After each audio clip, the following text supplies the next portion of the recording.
কিভাবে বাসায় বসে বানিয়ে ফেলতে পারবেন এত সুন্দর পারফেক্ট একটা মিষ্টি, সেই রেসিপি শেয়ার করব আজকে আপনাদের সাথে। সো হ্যালো এভরিওয়ান, আসসালামু আলাইকুম। মিষ্টি বানানোর জন্য ফার্স্টেই আমরা একটা হাঁড়িতে কিছুটা পরিমাণ দুধ জাল করে নিয়েছি।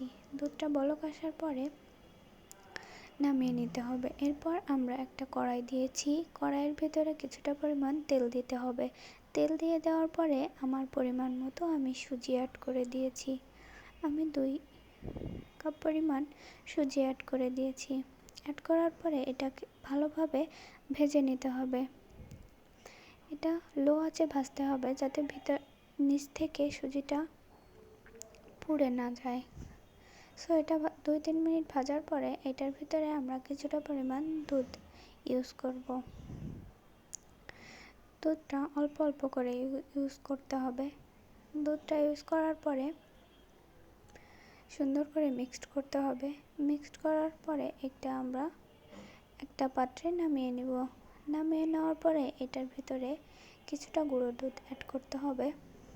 এই পর্যায়ে যদি আপনাদের ব্যাটারটা একটু শক্ত মনে হয় তাহলে আপনার লিকুইড দুধ ইউজ করতে পারেন। এটা আমি ভালো করে মিক্সড করে নিয়েছি। মিক্সড করে নেওয়ার পরে এমন একটা কোয়ান্টিটিতে নিয়ে আসতে হবে। নিয়ে আসার পরে এটা আমি সুন্দর করে মিষ্টি শেপ করে নিব। মিষ্টি শেপ করার সময় আপনার হাতে অল্প পরিমাণ তেল দিয়ে নেবেন, তাহলে এটা আপনাদের হাতে লেগে যাবে না। মিষ্টিটা আমি সুন্দর করে শেপ দিয়ে নিয়েছি। এইভাবে করে আমি সবগুলো মিষ্টি বানিয়ে নিয়েছি। বানিয়ে নেওয়ার পরে এই যে কত সুন্দর করে মিষ্টিগুলো আমি বানিয়ে নিলাম। বানিয়ে নেওয়ার পরে এগুলো ভাজতে হবে। সো ভাজার জন্য আমরা একটা কড়াই নিয়ে নিয়েছি। কড়াইয়ের ভিতরে কিছুটা পরিমাণ তেল দিয়ে এটা জাল করতে হবে। তেলটা গরম হয়ে গেলে একে একে এর ভিতরে আমরা মিষ্টিগুলো দিয়ে দিব।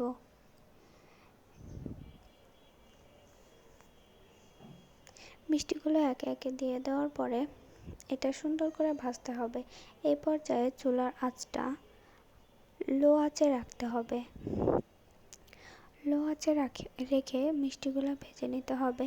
মিষ্টিগুলোর কালার যখন ব্রাউন কালার হয়ে যাবে তখন এটা আমরা নামিয়ে নিব।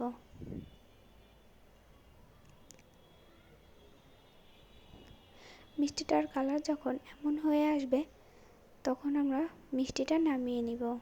মিষ্টিটা একটা পাত্রে নামিয়ে নেওয়ার পরে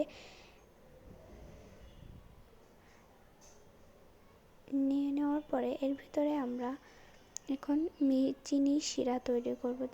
চিনি শিরা তৈরি করার জন্য ফার্স্টেই আমাদের লাগবে কিছুটা পরিমাণ চিনি, তারপরে কিছুটা অল্প পরিমাণে লবণ অ্যাড করলাম। লবণ অ্যাড করার পরে নর্মাল 2 কাপ পানি দিয়ে দিলাম।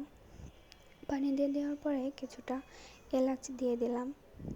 এলাচ দিলে মিষ্টির স্মেলটা অনেক সুন্দর আসে। সো এটা ভালো করে মিক্সড করে জাল করে নিতে হবে। জাল করে নিয়ে নেওয়ার পরে এটা 2-3 মিনিট জাল করার পরে নামিয়ে নিতে হবে। নামিয়ে নেওয়ার পরে এর ভিতরে আগে থেকে ভেজে রাখা মিষ্টিগুলো দিয়ে দিতে হবে। দিয়ে কিছু সময় রেস্টে রাখতে হবে। রেস্টে রাখার পরে এই যে আমার মিষ্টির ফাইনাল লুক। সো আজকের রেসিপিটা আপনাদের কাছে কেমন লাগলো সেটা অবশ্যই আমাকে কমেন্ট করে জানাবেন। আল্লাহ হাফেজ।